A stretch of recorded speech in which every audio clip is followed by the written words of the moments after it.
buenas noches, les doy la bienvenida aquí en Dos con Todo en este jueves 20 de marzo con bastante información, Dul. Así es, Mon, con todo, buenas noches a todos y todas. Así es, pues les adelantamos, tenemos información sobre qué se vivió el día de hoy en el rancho de Teuchitlán, Jalisco, a donde asistió nuestra compañera Romina Gándara, nuestro compañero Cris Rodríguez, y pues hicieron una crónica de esta apertura que hizo la Fiscalía General de la República, sí, a medios de comunicación, pero que a la par pues generó el reclamo de colectivas de madres y padres buscadores, pues que pedían entrar y ellos ser quienes en primer lugar estuvieran analizando todo lo que ha revisado la Fiscalía General de la República en este lugar. También les tenemos información sobre lo que decidió el INE. Aumentó ya el tope de gastos para las y los aspirantes a cargos en el Poder Judicial. Les habíamos informado que se había aceptado en un primer momento que sería poco más de 220,000 pesos. Bueno, ahora se acepta hasta un poco más de 1,000,000 de pesos, pero para quienes están aspirando al cargo de ministros, ministras para la Suprema Corte. Un adelanto nada más de lo que vamos a ver el día de hoy. También hay un con todo bastante cargado y bueno. Como siempre, Mon, como siempre. El día de hoy fue la última sesión, ahora sí, del pleno del INAI, pero en medio de eso pues hay reclamos de los trabajadores, de más de 800 trabajadores del INAI, porque no tienen garantías respecto a su liquidación o qué va a pasar con ellos en esta transición hacia la Secretaría Anticorrupción. Hubo incluso gritos, reclamos de traición por parte de las comisionadas. Bueno, pues de eso hablaremos y también un poco más, entonces una breve pausa y arrancamos.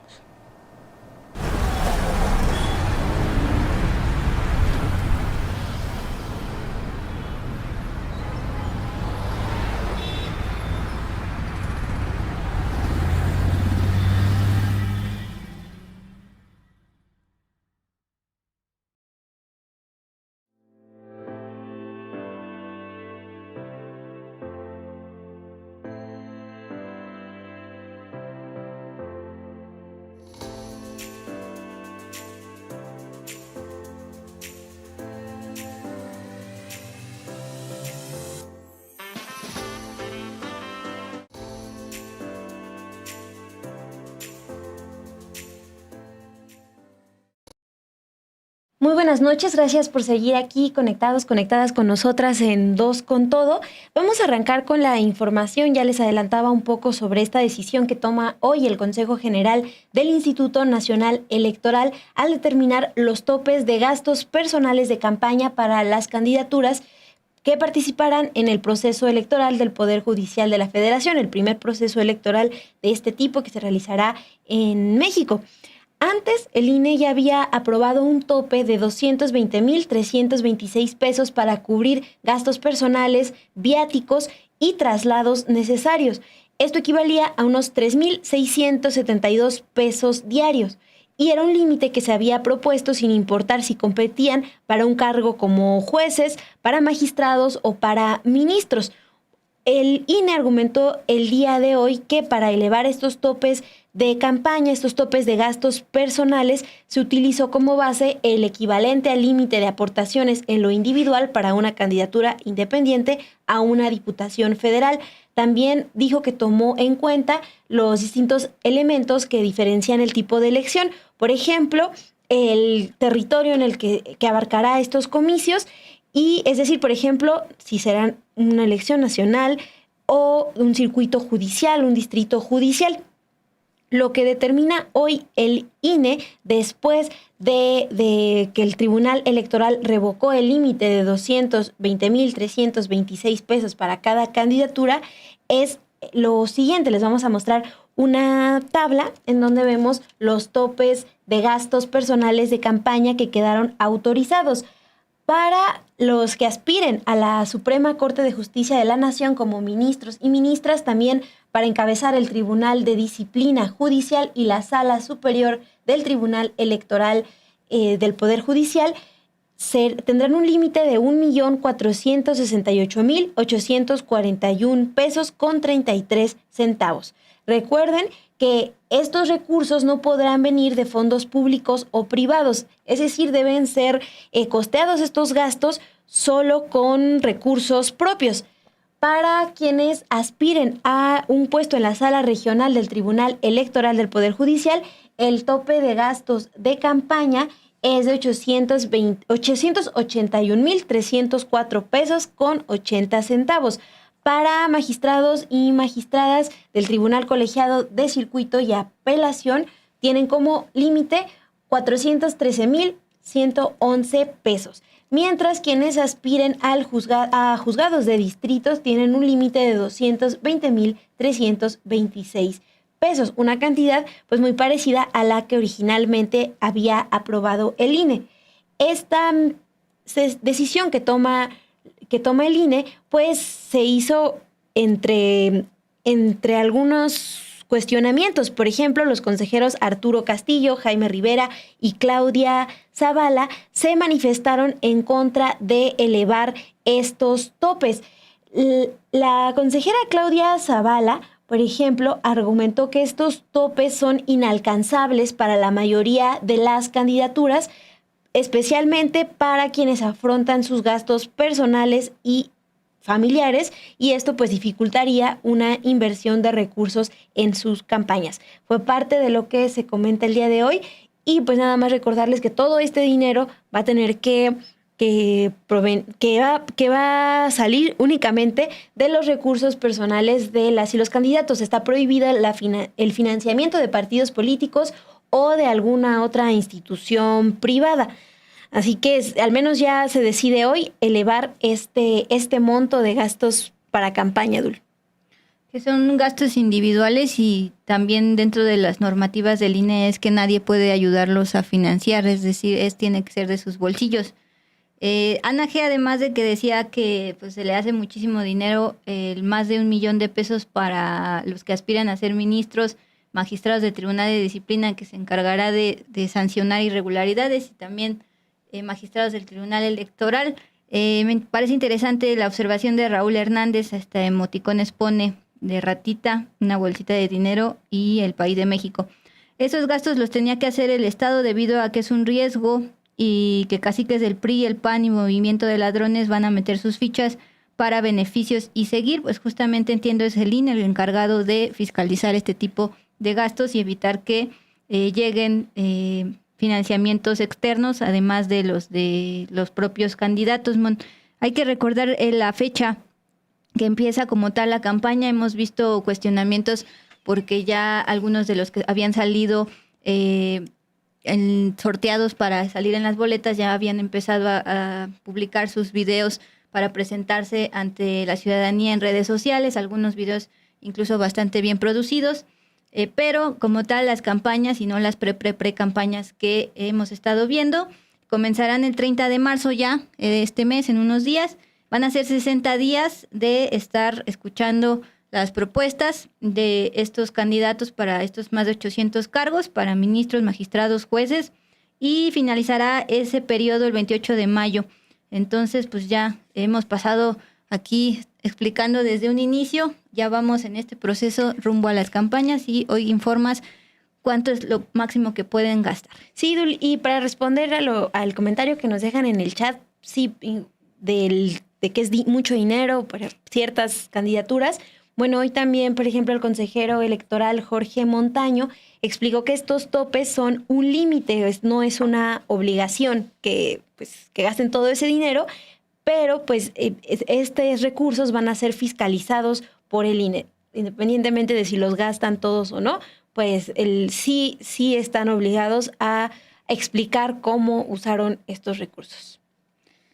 De la elección judicial nos pasamos a recordar un contodo que en su momento les dimos hace un par de semanas. Me refiero a una recopilación de cómo la COFESE, que es uno de los órganos autónomos que está en extinción y en proceso de ser absorbido por la Secretaría de Economía, la COFESE se ha encargado de detectar casos de prácticas monopólicas de varios entes.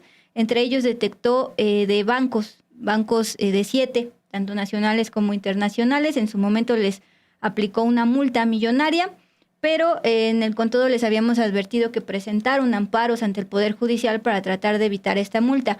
Bueno, esta semana, particularmente ayer, la segunda sala de la Suprema Corte ya resolvió respecto a uno de estos casos, aunque quedan pendientes los otros amparos.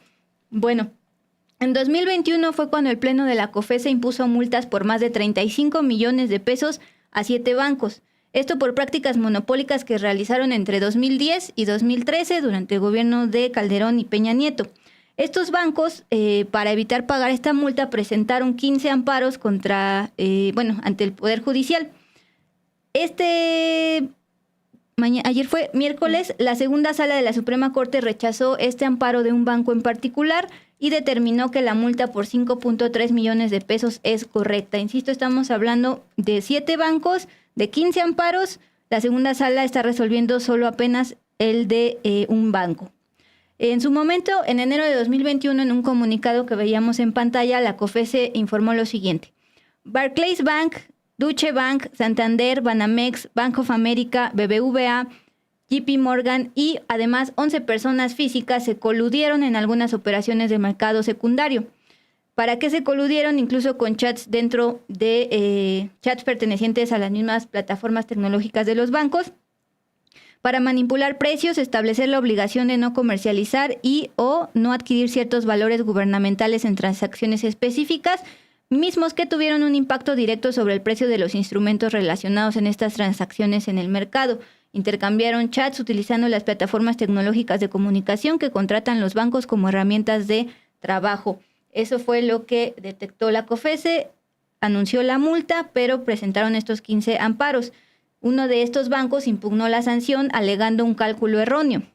El caso llegó a la Suprema Corte por medio del amparo 531/2024, que este miércoles confirmó la multa y estableció que estas prácticas pueden ser castigadas aun si no provocan aumentos de precios o daños directos a los consumidores por el simple hecho de haberse coludido entre bancos y cometer prácticas monopólicas. Pero insisto, falta resolver los otros casos. En su momento, sin embargo, la COFECE nos planteó. Se presentaron alrededor de 15 amparos que siguen en proceso, por lo que no se ha podido aplicar la multa. Bueno, ayer se confirma una de estas multas millonarias. Sí, te iba a decir que... Para que agarre aire. Que con esta información, pues cambiamos de tema, pero también sigue siendo bastante relevante lo que se decide el día de hoy, lo que deciden diputados y diputadas sobre si investigar o no, sobre si avanzar o no con la investigación en contra de Cuauhtémoc Blanco, exgobernador de Morelos. Así es, Mon. Bueno, pues como ustedes saben, hace un par de semanas la Fiscalía de Morelos, en medio de esta transición y salida de Uriel Carmona, pues solicitó una solicitud de desafuero al Congreso, a la Cámara de Diputados, contra el exgobernador Cuauhtémoc Blanco, hoy diputado plurinominal de Morena. El argumento era una denuncia de su media hermana por presunto abuso sexual, intento de abuso sexual. Estaba el proceso en desarrollo. Platicábamos en su momento que cada semana el diputado de Morena, ahora Hugo Eric Flores, presidente de la Comisión Instructora y la Comisión Jurisdiccional de la Cámara de Diputados, que se dedica a resolver estos casos de solicitudes de desafuero, cada semana le preguntaba a la prensa que cómo iba este proceso y siempre decía, vamos a sesionar ya la próxima semana. Entonces tenía esa percepción y señalamiento de algunos diputados, incluso de la prensa misma, que solo estaba pateando el balón. Bueno, simplemente recordar, Mon, Hugo Eric Flores Cervantes, en su momento dirigente del PES, fue quien llevó a Cuauhtémoc Blanco como candidato para ser gobernador de Morelos. Bueno, ahora ambos son de Morena y pues esta noche sesionaron y informa lo siguiente Hugo Eric Flores Cervantes. La sección instructora, que forma parte de la Cámara de Diputados, desechó la solicitud de declaración de procedencia, entiéndase desafuero, contra Cuauhtémoc Blanco, ya que la carpeta presentada por la Fiscalía de Morelos carece de una investigación técnica y profesional. Insiste, el análisis evidenció que la Fiscalía no realizó entrevistas clave, diligencias periciales ni inspecciones oculares. Los dictámenes periciales en psicología resultaron contradictorios. Entonces, la sección instructora no puede investigar ni suplir las deficiencias de la Fiscalía, pues no es Ministerio Público ni juez. Se dejan a salvo los derechos de la presunta víctima y corresponderá a la Fiscalía de Morelos continuar con la investigación. Decisión jurídica no política. Y luego comparte pues este comunicado luego de la sesión de la sección instructora. También, por favor, Luis, te enviaba la imagen de quienes conforman esta sección instructora. No solo es el presidente Hugo Eric Flores Cervantes, ahora diputado de Morena, pero fundador de PES, sino también está el diputado Germán Martínez Cázares, secretario, él es de Acción Nacional, bueno, expanista, luego de Morena y otra vez del PAN. También está el diputado Raúl Bolaños Cacho Cue, secretario, y la diputada Adriana Belinda Quiroz Gallegos, secretaria. Entonces, estos 4 diputados, 2 de Morena, 1 del Aliado Verde y un panista, Germán Martínez, ex morenista, son los que están decidiendo que la Fiscalía de Morelos no presentó las pruebas necesarias para que ellos, ya como diputados y no como Ministerio Público, inicien el proceso de desafuero, que eso sí les corresponde a la Cámara de Diputados. Recordar justo pues este tema de que Hugo Eric Flores Cervantes y Cuauhtémoc Blanco pues son viejos conocidos por el tema del PES, y tú querías hablar al respecto. Sí, esta parte pues enfatizarla, aunque ahora Hugo Eric Flores Cervantes es legislador en la bancada de Morena, pues su intención de construir un partido político, porque antes dirigía el Partido Encuentro Social, pues avanza, porque justo esta organización que está encabezada por exintegrantes del Partido Encuentro Social es a las que el INE ya le dio autorización para pues seguir recolectando firmas, realizar sus asambleas a nivel distrital y con eso pues cumplir los requisitos para crear estos nuevos partidos. Y lo que yo te mencionaba de esta relación que hay entre el PES y el Partido Encuentro Social, lo decía porque justo cuando hablamos con Carolina Anda, que es una de las representantes que están buscando construir un partido que se llama Construyendo Solidaridad y Paz, en una entrevista justo en este contexto, ella mencionaba que pues así como crearon el PES, que el PES respalda a Cuauhtémoc Blanco para llegar al gobierno de Morelos, pues no pueden tener filtros. Dice, no, pues vamos a estar abiertos a toda la sociedad, a quien quiera sumarse, aun cuando tenemos este antecedente de tener un Cuauhtémoc Blanco que llega al gobierno y no nada más es, ahorita tiene una denuncia, ¿no?, por esta violación sexual en grado de tentativa, sino que también tiene acusaciones pues de corrupción. Recuerden que la actual gobernadora de Morelos ha dicho que sí hay cuestiones ahí de corrupción que son importantes investigar y pues hay respaldo de los dos lados, ¿no? Ahora de la sección instructora, pero también pues de estos partidos que están, bueno, de estos grupos que quieren formar un partido político y que dicen, bueno, ni con esta experiencia vamos a tomar más precauciones para a ver quién sumamos a este nuevo grupo. Sí, es qué bueno que recuerdas que además de este último señalamiento ante la Fiscalía de Morelos de presunto intento de abuso sexual, tiene ya otros antecedentes y pues ahora lo vemos como diputado plurinominal de Morena, es decir, no fue votado, estuvo ahí por representación proporcional y en su momento lo vimos en el ranking de gobernadores como uno de los peores evaluados precisamente por su gestión allá en una entidad con altos índices de inseguridad. Mon, ya son casi las 9 de la noche, entonces es momento de, antes de irnos al con todo sobre el tema de trabajadores del INAI y su incertidumbre, pues vamos a ver parte de este trabajo que realizaron tanto nuestra compañera Romina Gándara como nuestro compañero en cámara, Crisanto Rodríguez, allá en el predio de Teuchitlán, luego de que ayer la Fiscalía General de la República anunció que abriría este espacio a los medios y que el fiscal de Jalisco dijo que también estaban invitados los colectivos de madres y padres de desaparecidos. Ellos son los que se están quejando, los que están presentando reclamos de cómo fue que básicamente los quisieron convertir esto en un museo y en un show. Corre video y volvemos. ¿Qué tal, amigos de Sin embargo? Nos encontramos en estos momentos en el exterior precisamente de Rancho Izaguirre, donde llegamos hace unos momentos. El sol cala como lumbre. El viento sopla y se trae la arena, la tierra árida en este lugar que pues lo rodean muchos campos, algunos quemados, algunas con pocas hechas, algunos campos y algunos terrenos baldíos, y pues mientras tanto ya se están pues formando para poder acceder a este rancho donde pues, ya llevan al menos 2 semanas procesando lo que se encontró en este lugar. ¿Qué tal, amigos de Sin Embargo? Nos encontramos ya en el interior del rancho Izaguirre en Teuchitlán, Jalisco. Les comentaba hace unos momentos, estamos a una temperatura de 33 grados, pero se siente como si estuviéramos casi a 42. El calor, el sol golpea intenso en esta extensión, amplia extensión de tierra en la que podemos ver que hay algunas construcciones. A mis espaldas está lo que parece un granero en el que las paredes, una de las paredes incluso Protección Civil nos retiró dentro de ese lugar porque está a punto de caerse en ese como granero donde ustedes pueden ver el techo de lámina. Ahí es donde se encontraron varios de las vestimentas, de los zapatos y de los indicios que pudimos ver cuando se dio a conocer esta noticia de los hallazgos aquí en el rancho Izaguirre.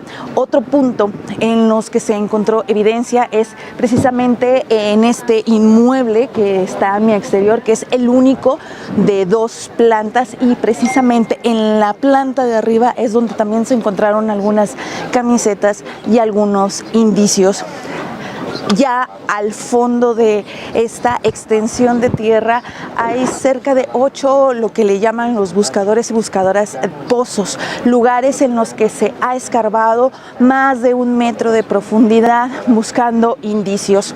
De acuerdo con lo que nos comentaba Raúl Servín, que es del colectivo Guerreros de Jalisco, quienes hicieron los hallazgos en este lugar, nos explicaba un poco de los puntos claves al inicio en esta zona. Les comentaba donde principalmente se encontraron la mayoría de los restos. Sin embargo, por lo que nos comentan, también hay otros puntos importantes que han sido catalogados como claves en este lugar, que basta decir que está tapizado de esas banderitas amarillas y rojas, donde se encontraron evidencias que evidentemente, vaya la redundancia, no están ya en estos momentos. Fueron retiradas las evidencias por parte de las autoridades. En esta otra parte, a mis espaldas, donde podemos ver que la extensión es más de 1 kilómetro de fondo, es en lo que nos mencionan, donde se han encontrado diversos puntos, y lo que nos dicen los colectivos, que incluso han encontrado restos presumiblemente humanos incinerados. Aquí a mi exterior, donde pueden ver unos montículos de tierra, hay un rectángulo con una profundidad de unos más de 50 centímetros, en los que nos indicaron que ahí es parte donde se encontraron restos humanos calcinados, de acuerdo, y no lo digo yo, lo dicen los colectivos. Raúl Servín nos explicaba. Y también, bueno, nosotros no podemos confirmar exactamente, porque son las pruebas periciales las que tienen que confirmar lo que realmente ocurría aquí, pero los testimonios señalan que este era un campo de adiestramiento. Es importante destacar adiestramiento, y también los colectivos están pidiendo que se investigue y se analice a profundidad aquella zona donde están unas llantas blancas, porque han recibido información que ahí también pudiera haber personas o encontrar restos. Y también en esta otra parte donde están las palmeras y donde están unos troncos cortados, mencionan por parte de los testimonios que esta también era una de las partes en las que recibían el adiestramiento más duro, los dejaban en horas al sol. El sol no es bondadoso en este lugar, pero bueno, pues vamos a continuación precisamente a ver parte de las entrevistas de algunos de los integrantes de los colectivos en este lugar, que desafortunadamente en lo que corresponde a los colectivos, muestran un sentimiento de dolor, mucha incertidumbre por lo que realmente ocurrió aquí, muchas exigencias de respuestas claras al gobierno de Jalisco, a las autoridades en general, y también pues una decepción porque pues ya no se les va a permitir participar en el procesamiento de esta escena. Vamos a escuchar parte de estas entrevistas. ¿Tú crees cómo me voy a sentir yo? Y venir aquí a buscar para ver si veo unos tenis o algo. Ha visto tenis así, como si fueran de mi hija. Pero no nos dejan porque ya no hay nada y aquí nomás el pasillito, o sea, no puedes, es un museo aquí, al ratito les van a cobrar las entradas para que venga la gente, todo público. Un museo de la muerte, del horror. Sí, el rancho del terror, la verdad, desde que entras se siente el dolor, se siente todo el dolor, lo que vivieron, lo que nos han platicado, lo que pasó aquí. Pero ya no quedan los vestigios de nada. No, ya no quedan vestigios de nada, nada, evidencias, no queda nada. ¿Les dieron algún reporte final de cuál fue la secuencia de la escena del crimen? No nos dieron. Hasta ahorita yo no he salido nada. ¿Esta es una escena de qué? O sea, hay cenizas, hay cuerpos, ¿ya les dijeron eso? No se puede ver, que los dejen pasar para que vean ustedes, nos tienen como si fuéramos niños de kinder, un pasillito, caminando. Nombre y colectivo, señora. María del Carmen Rangel Cuevas, Huellas de Amor. ¿Qué busca? Nayeli Anaí González Rangel. ¿Cuándo desapareció ella? El 6 de febrero del 2021 desapareció. Una pregunta, después del 10 de marzo, que fueron los primeros hallazgos por el grupo de guerreros buscadores, hasta ahorita, ¿qué actualización les han dado a ustedes? Depende de los trabajos que se han realizado en todos estos días. No, sin nada, no hemos tenido así como que avances de que digas tú, ay, hubo esto, están negando que hubo hornos clandestinos, aquí está negando la fiscalía que hubo hornos. Pero ustedes encontraron alguna evidencia, encontraron algún ahorita material. No podemos ver, ahorita yo es primera vez que vengo, ahorita ya no se puede ver, como te digo, nos tienen todo cordonado, ya no hay nada. Es solamente el inmueble. Solamente el inmueble. Cero pruebas. Nada, si te metes no vas a ver ya nada, ya no podemos distinguir. Todo está en redes sociales, los tenis, yo por eso vine también, por unos tenis parecidos. Dije, Checo, son los de mi hija, no son los de mi hija. O sea, no están aquí. No, ya no están aquí. No, aquí ya no hay nada de evidencia. ¿No le dijeron dónde puede usted ubicarlos para...? No, en fiscalía puede uno checar todo eso. ¿Y le enseñaron ahí? No, todavía no me he presentado a ver todo eso. ¿Pero piensa ir directamente a fiscalía? Pienso ir directamente a fiscalía para checar todas las ropas, porque puede estar una malla de mi hija, puede estar el top, ¿Es lo único que reconoció? ¿Los puros tenis? Por los tenis, sí, unos tenis blancos que ella llevaba, pero... Yo soy Virginia Martínez. Sí, nosotros ingresamos aquí y pues fuimos las que dimos con... El 11 de enero. El 11 de enero estuvimos aquí, fuimos los que vimos pues las prendas, que ahorita ya no hay nada. De hecho llegamos hasta el fondo. Hasta el fondo. Nos fuimos hasta allá a revisar y todo, pues ya no hay nada de lo que había. ¿Qué fue lo que encontraron? Por ejemplo, aquí atrás, en este cartito, ¿qué se presume que era? ¿Qué encontraron? Con base en los testimonios, ¿cómo funcionaba este lugar? ¿Cómo funcionaba? Este lugar, todo el rancho está manipulado. Todo el rancho está manipulado. Todo no está tal como lo vimos nosotros. Empezando por esta cocina, que el refrigerador está movido en primer lugar, medio desordenado, no hay platos, estaba un altar, estaba un caso aquí, o sea, todo una mesa con una pincita de mujer. Ajá. ¿Esa cuchara que viene por ahí? Sí, también todo eso estaba acá adentro. De hecho, aquí estaba un caso grande, pero ya no se ve el caso. No sé dónde lo dejaría. ¿Y esa leña, ese escollín aquí qué se presume? Ahí era cocina. Esto de aquí era cocina. ¿Normal? Con leña. Con leña. Y en esas llantas, ¿por qué es importante esas llantas? Porque ahí es donde los ponían a hacer sus, ¿cómo se llama, Rosy? Entrenamientos. Pues a correr. Híjole, pues había hasta de estas, ¿cómo se llaman cuando tiran? Francotiradores. Francotiradores también. Vimos que hay balazos en la entrada, ¿no? Sí. Grandes, Y en las bardas hay también. Sí, todo eso es lo que nosotros vimos desde un principio que vinimos el 11 de enero. De hecho, esas bodegas eran un desorden de ropa. y ahorita ya no hay nada. 100% está diferente todo, a como nosotros encontramos. Nada que ver. ¿Desde cuándo creen que ustedes que manipularon este lugar? Pues cuando el gobierno se encerró aquí, desde que se encerró fue cuando Vicky que entraron. Que entraron, fue el 5, ¿no? Pues fue cuando ya cerraron las puertas para el colectivo, que fue de Guerreros, ya. El 5 de marzo. Creo que sí fue cuando ya no, según ya estaba resguardado, pero pues no había nadie cuando nosotros entramos. Y ya después que los de Guerreros pues fueron los que creo que escarbaron, ¿verdad? Ya ellos escarbaron. Ya ellos escarbaron, fue cuando ya cerraron y ya se posicionó la fiscalía. ¿Qué mensaje quisieran enviar ustedes a raíz de pues, todo lo que se ha mencionado acerca de este lugar, las dudas que se han generado y en general qué mensaje quisieran enviar? En general, ¿qué mensaje? Pues, ¿qué queremos nosotros? Encontrar a nuestros hijos es lo que queremos, pero en vida no en esta situación. Y pues igual que no tapen lo que pues ya se ha visto y hemos visto nosotros. ¿Han hecho algo las autoridades? En total, ¿cuántas evidencias se encontraron aquí? Hoy ninguna, porque no hay evidencias de nada. Ya no hay. Esto es una mala olla. Esto es una burla para todos los colectivos. O sea, porque nos querían meter de 20 en 20. No íbamos a entrar a un museo. ¿Sí me entiendes? Entonces no hay evidencia. Yo venía con las esperanzas de físicamente estar checando prenda por prenda, no como aquel día que entramos de rápido. Entonces no hay nada, todo está cambiado. Esa es una burla para todos nosotros. Sí, es que viene gente de fuera que ellos piensan que si aquí estuvieron sus familias, sus hijos, sus hermanos, y querían venir a ver las prendas, pero pues ya no hay nada. O sea, ¿cómo vamos a reconocer? Por lo menos yo personalmente sí busqué. No encontré yo nada de lo de mi hijo, ni de mi esposo, ni de la pareja de mi hijo, no encontré nada. Pero hay gente que ya reconoció prendas y ya no hay nada.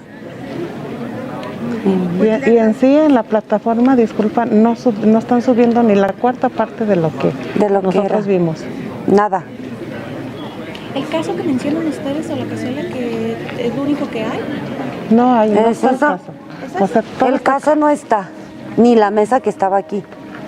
La única que está es la olla esa. No hay plato, no está un altar que estaba aquí adentro. No hay nada.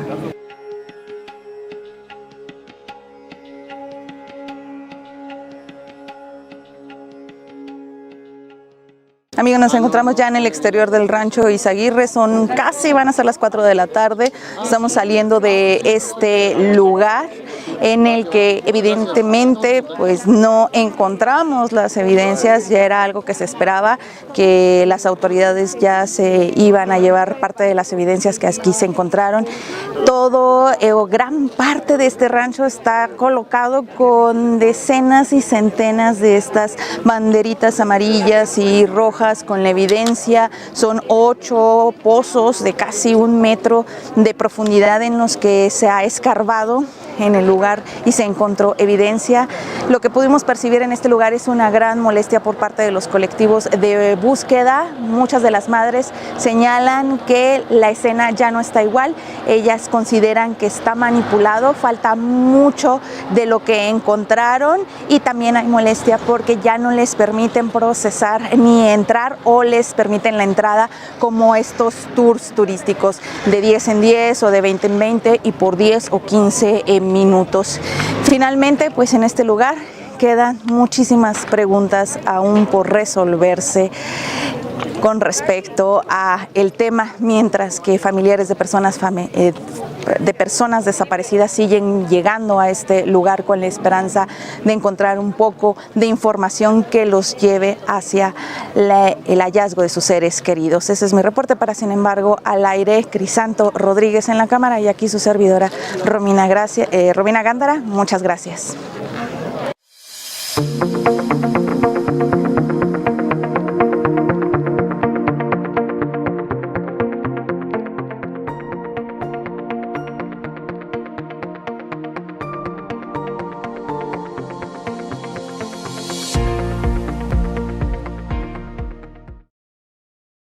Gracias por continuar con nosotras. Vamos a la sección gustada de Con Todo en este jueves ya 20 de marzo. Bueno, pues el día de hoy fue la última sesión ya del pleno del INAI, pero están pues en bastante incertidumbre los más de 800 trabajadores de este órgano autónomo. Hablamos con una de ellas, entonces este es el Con Todo.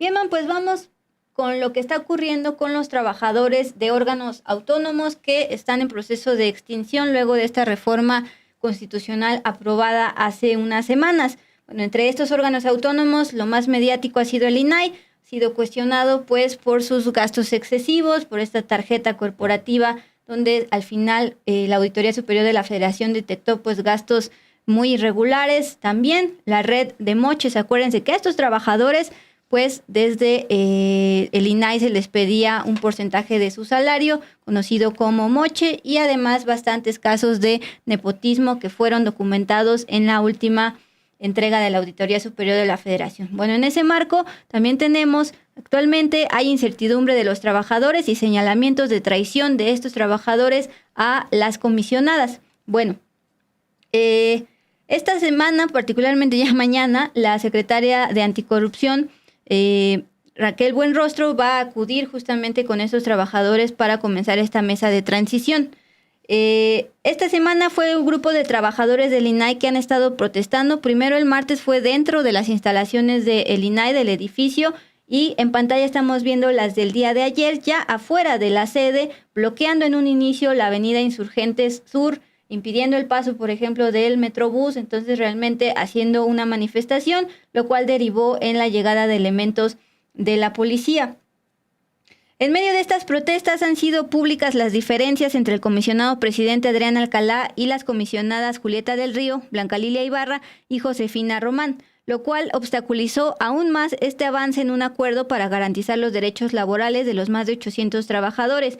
Aquí en el INAI se dividen en dos grupos, los que trabajan como servicio profesional de carrera y los que están como libre designación, es decir, por ejemplo, los que trabajan en las ponencias de los comisionados, que es personal de apoyo, secretarías, auxiliar administrativo. Entonces son dos grupos, eso es importante. Finalmente, este jueves 20 de marzo sesionó el pleno del INAI conformado por los 4 comisionados. Acuérdense que antes eran 6, no me acuerdo exactamente el número, pero antes eran más. Y al final el Senado nunca volvió a designar a los completos.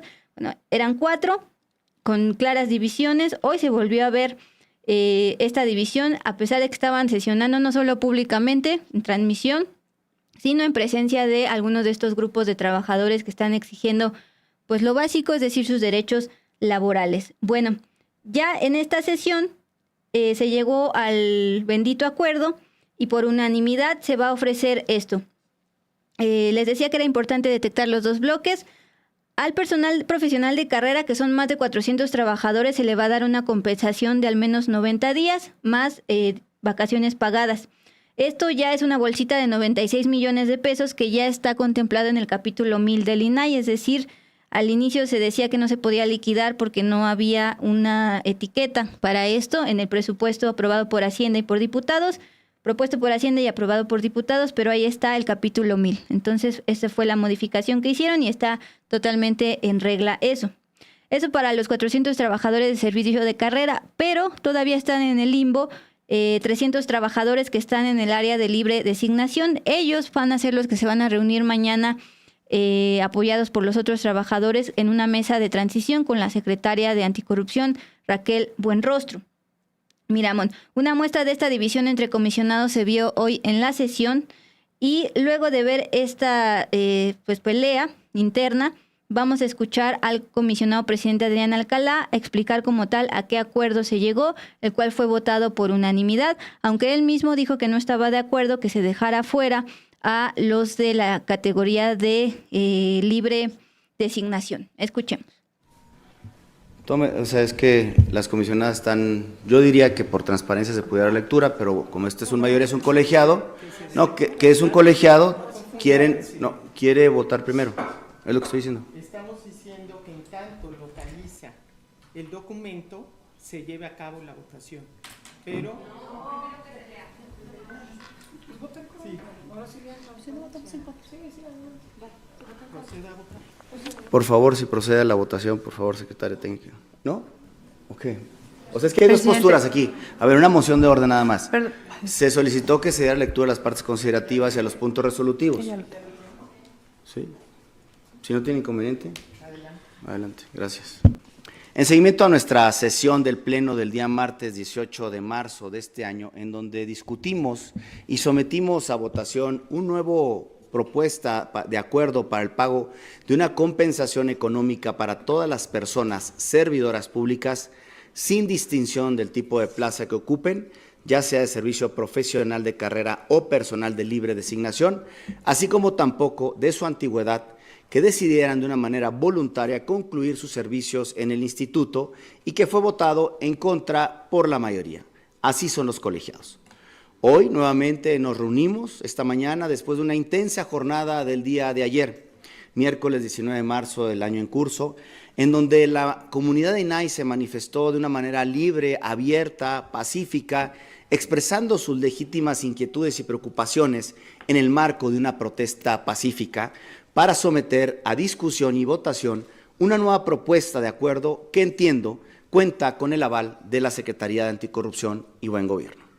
Ello derivado de una comunicación sostenida por su titular, la maestra Raquel Buenrostro, la noche del día de ayer por parte de mis colegas comisionadas, en donde ellas públicamente, aquí a las afueras del instituto, expresaron, cito textual, que hoy se sesionaría sobre la base de un acuerdo que ya se conoce, esto es, el proyecto que se puso a consideración esta presidencia el pasado 18 de marzo.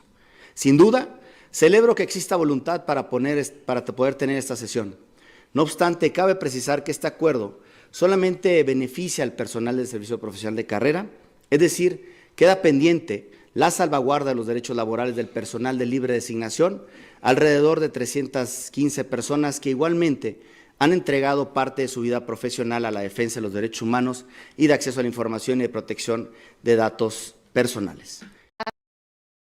Y el área de tecnología, que está coordinada por la comisionada Julieta del Río, también ha informado que realizó un respaldo de los datos y solicitudes de información que alberga la Plataforma Nacional de Transparencia, pero pues mantener el funcionamiento de esta plataforma requerirá de presupuesto.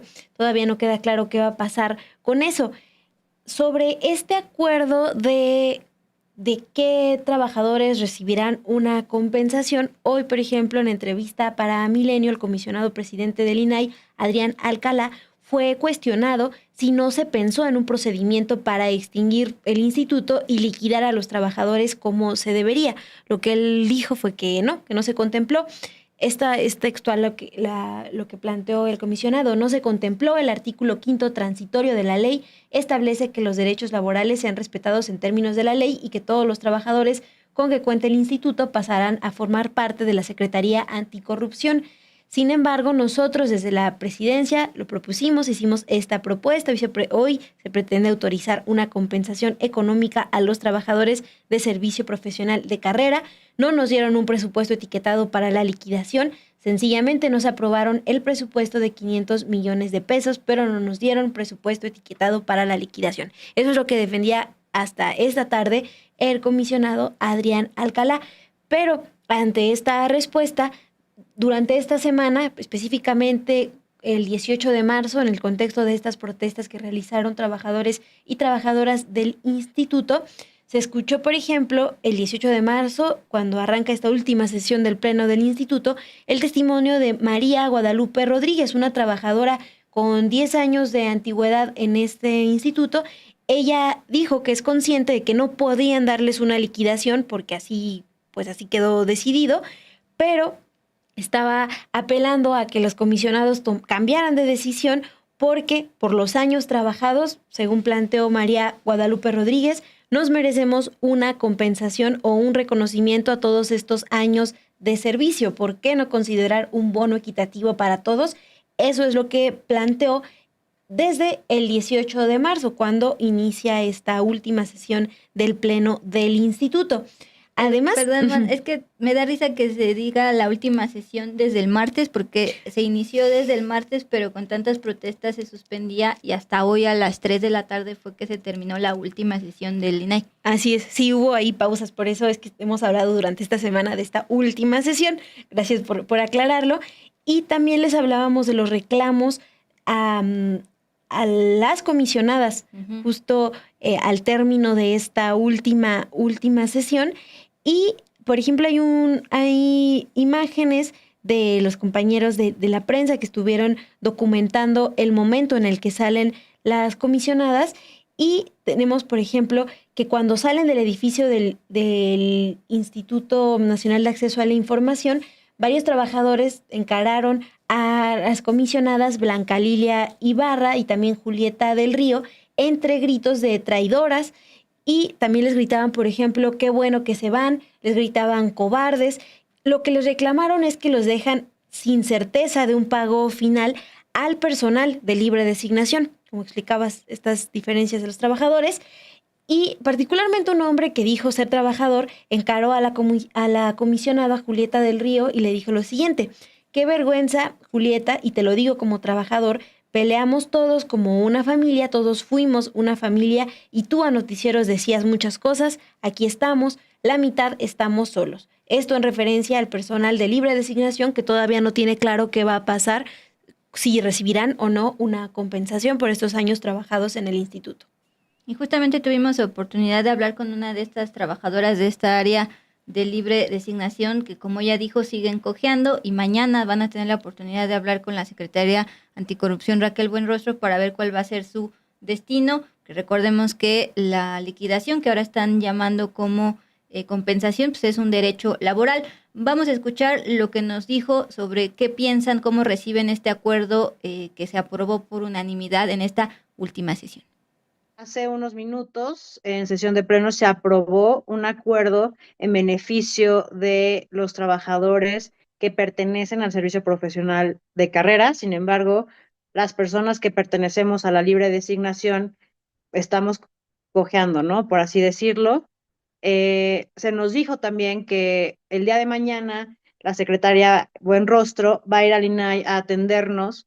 Sin embargo, lo único que estamos pidiendo son nuestros derechos, que se nos garanticen nuestros derechos, porque somos trabajadores. Si tanto le dedicamos nosotros a la transparencia, es lo que queremos recibir de las autoridades: transparencia, claridad en qué se nos va a ofrecer, en qué términos. Hoy lo dijo la presidenta, ¿no? Se va a respetar a la clase trabajadora. Confiamos en ello y es lo único que pedimos. No te voy a mentir, hubo ahí compañeros que no estaban de acuerdo porque se manejaba un poco un discurso de clase trabajadora alta y clase trabajadora baja. Sin embargo, aquel personal que sea parte del servicio profesional de carrera prometió, ¿no?, estar mañana también con nosotros, porque somos todo un INAI, ¿no? Esta famosa frase de familia INAI la dijeron y nos dijeron, es que ayer pedimos por todos, se nos concedió que atendieran al servicio profesional de carrera, por lo que mañana vamos a estar con el personal que etiquetado es libre designación, pero todos somos INAI. Y hoy la presidenta Claudia Sheinbaum fue cuestionada sobre qué pasará con las y los trabajadores que no recibirán una compensación económica. Ella dijo que la aprobación de que este mismo día se hizo de la Ley General de Transparencia y Acceso a la Información Pública ayudará a dar certeza a estos trabajadores. Expuso lo siguiente: en algunos casos habrá liquidaciones, en otros casos se quedan trabajando porque el presupuesto se reduce de manera importante y se cumple con lo que establece la ley. También se le cuestionó a la presidenta: ¿hay capacidad presupuestal para compensar a quien se tiene que compensar? Y si algunos permanecerán en la Secretaría Anticorrupción, si algunos trabajadores. A ello, la presidenta Claudia Sheinbaum respondió lo siguiente: algunos sí y otros serán liquidados conforme lo que establece la ley. Recuerden también que desde un inicio, pues el comisionado presidente del instituto, Adrián Alcalá, dijo que no podían liquidar a los trabajadores porque la Secretaría de Hacienda ni la Cámara de Diputados había etiquetado el presupuesto para ello, pero lo que se acordó fue pasarlo a otro capítulo del instituto y por eso es que se decide esta liquidación. Es que parte de ahí es pues, que les gritan traidoras a las comisionadas, porque recuerden que dentro del Pleno son 4 comisionados y hay una clara división entre el comisionado presidente Adrián Alcalá y las comisionadas. Y entonces, de acuerdo con el propio comisionado presidente Adrián Alcalá, las comisionadas tuvieron un acuerdo aparte con la secretaria de Anticorrupción Raquel Buenrostro, y es por eso que la presidenta Claudia Sheinbaum sabía que para unos iba a dar una cosa, es decir, para los de servicio de carrera va a ser esta compensación en 90 días y para 300 van a hablarlo el día de mañana con la propia Secretaría Anticorrupción. Aquí nos das el contexto de cuándo surgió esta división entre comisionados. La comisionada Julieta del Río quería ser la comisionada presidenta. Al final, quien fue votado fue el comisionado Adrián Alcalá Méndez, para el periodo de finales de 2023 hasta 2026, lo cual no va a pasar porque ya hoy culminó. Y en esta ronda final compitió con la comisionada Josefina Román. Bueno, finalmente fue votado Alcalá, pero la comisionada del Río, Julieta del Río, que era la que en un inicio quería ser la comisionada presidenta, llamó en un discurso a la apertura de auditorías y atender estas denuncias de corrupción. Ya desde entonces se hablaba de nepotismo y demás. Desde el 2023, era diciembre del 2023 cuando se hace esta votación. Dice en ese entonces la comisionada del Río: defendamos entonces las auditorías, que no nos molesten, denunciemos la corrupción, no hagamos caso omiso de las peticiones del personal de este instituto. Y en esta semana ella era la que más estaba jalando hacia un lado y Adrián Alcalá, comisionado presidente, proponía otras cosas. Entonces también esta división provocó que se atoraran los acuerdos. Bueno, en ese entonces, y como también lo dimos a conocer en Dos con Todo, fue la comisionada del Río quien presenta la denuncia ante la Auditoría Superior de la Federación para que indagara, y hace unas semanas sacó la segunda entrega del informe donde se confirman más casos de nepotismo y se vuelve a confirmar el caso de la red de mochis. Bueno, pues tú le mandaste preguntar a Rosa María González si esta división había influido en la falta de acuerdos para los derechos laborales de estos 800 trabajadores. Esto fue lo que respondió. Yo me atrevería a decir que esto es un reflejo de lo que internamente pasó, ¿no? El hecho de que se llegara a estas últimas condiciones habla mucho de la polarización que ya existía en el instituto. Eso es lo que puedo decir a título personal. Yo no esperaba que este fuera mi final en el INAI, el final del INAI. Llegar a un momento donde tuviéramos que manifestarnos para ser escuchado, para que se nos garantizara y se nos diera certezas. Y yo veo a mis compañeras y compañeros que no estamos soltando la lucha, por así decirlo, ¿no? Tanto le hemos entregado al instituto, tanto nos hemos especializado en la materia que se nota al estar ahí manifestándonos. Entonces, los ánimos son de resistencia y de lucha, y buscamos también la unión dentro de los trabajadores, como te comentaba al principio. Recuerden que esta reforma constitucional ya aprobada, pues elimina varios órganos autónomos, no solo el INAI, también va a hacer que Coneval, que es el que mide los niveles de pobreza, sea absorbido por el INEGI. La COFESE, hablábamos de ella, que detecta prácticas monopólicas, sea absorbida por la Secretaría de Economía, entre otras. Entonces, le preguntamos a Rosa María González qué mensaje le enviaba a los trabajadores de estos otros órganos autónomos en relación a sus derechos laborales. Esto es lo que les dice. Yo les diría que otorguen un voto de confianza a sus compañeros, que se organicen y que la solución está siempre en los trabajadores, ¿no? Quienes somos los que resolvemos, lo que hacemos, los que operamos. Entonces, que busquen la unidad entre ellos y que alcen la voz, porque tenemos derechos y hay que ejercerlos.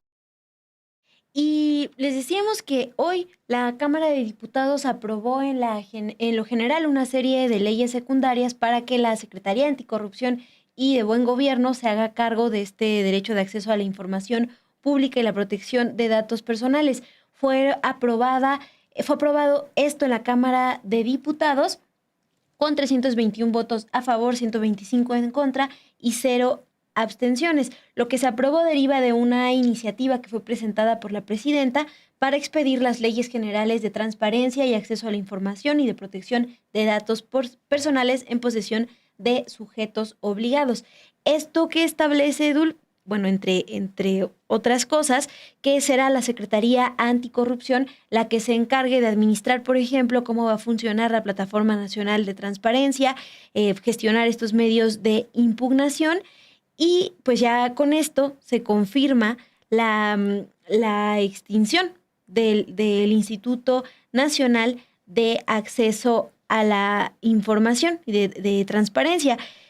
Ya será ahora, les decíamos, la Secretaría Anticorrupción y de Buen Gobierno la que está absorbiendo estas funciones que tiene el instituto.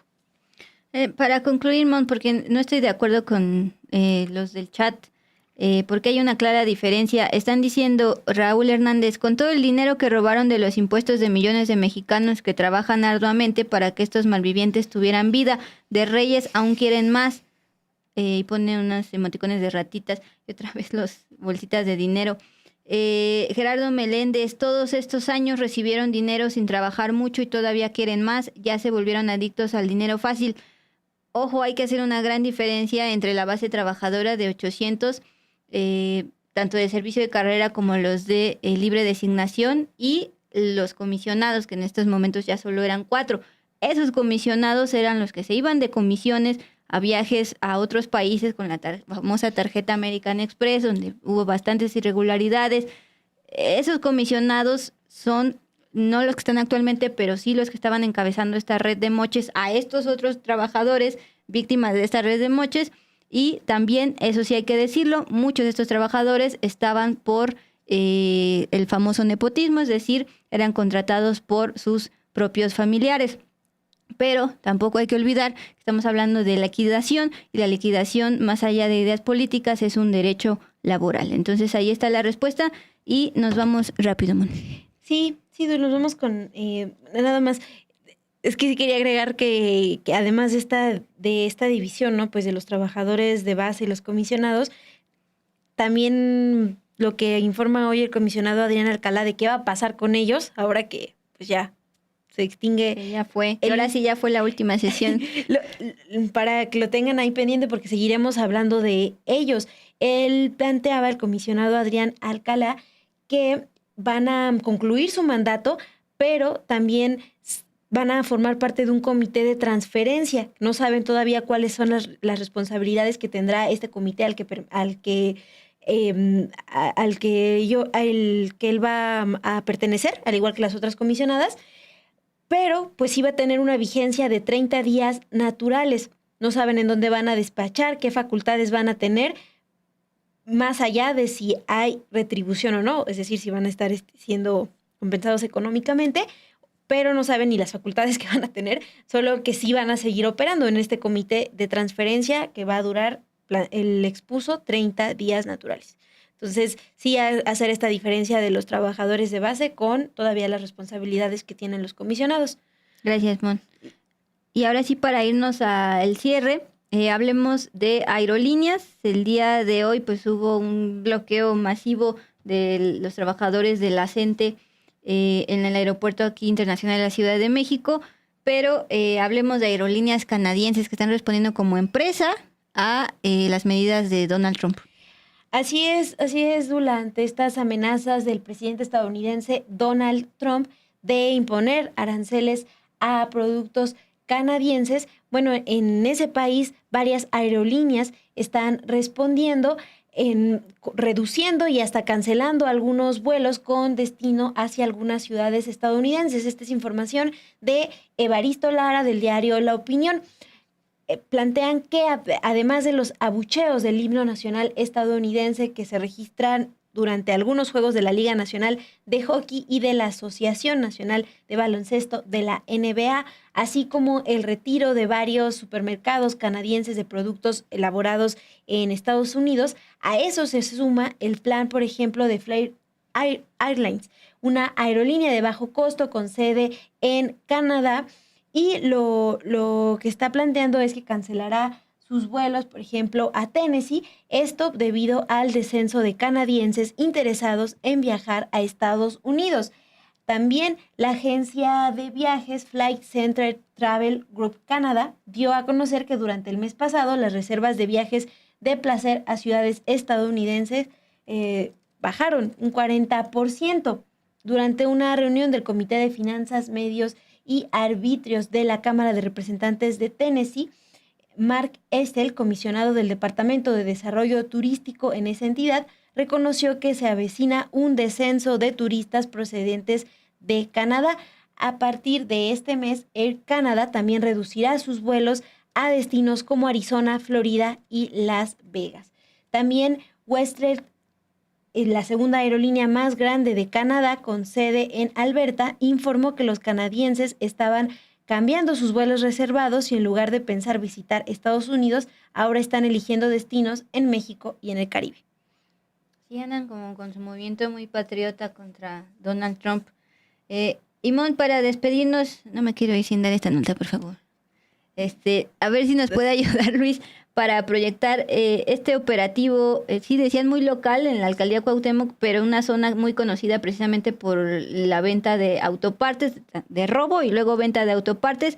Bueno, hoy las autoridades de la Ciudad de México confiscaron 17.5 toneladas de autopartes de dudosa procedencia y resguardaron otras 200 toneladas en toda esta zona de la colonia Doctores y también la Buenos Aires. En pantalla estamos viendo pues la reacción de estas personas que se dedican a la venta de autopartes.